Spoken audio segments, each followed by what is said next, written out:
Hello mga quiz, another day, another food tripan.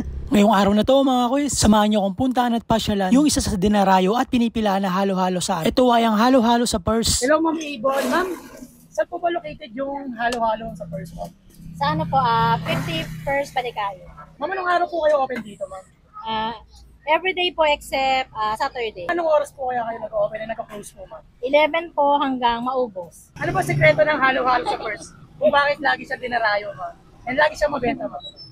Ano lang po, siyempre kailangan hindi nitipirin para parating masarap. Yun. Ayon sa mismong may-ari, ang isa pala sa sekreto ng halo-halo sa Purse, kaya pala siya pinipilaan at binabalik-balikan ng mga customer dahil hindi niya tinitipid yung paglagay ng kanyang mga ingredients. Bukod doon sa halagang 70 pesos na special at 50 pesos na regular, presyo at lasa, masasabi kong sulit. At bukod sa karaniwang nakikita natin na hinahalo sa isang halo-halo, ang kanilang homemade na ube at leche plan ang isa sa nagpapasarap dito mga quiz. At syempre mga quiz, kaya pala tayo nandito para matikman natin yung halo-halo sa Purse. At bibigyan na natin to ng honest review. Kaya umorder na ako ng kanilang 70 pesos na special. Excited na ako matikman to, kaya bago ko umpisahan yung food tripan na to at bago bakbakan yung halo-halo na to, tara!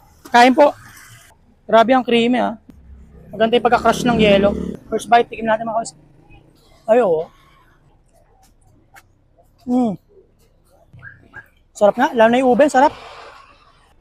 Masarap mga quiz, match try. Sarap, legit.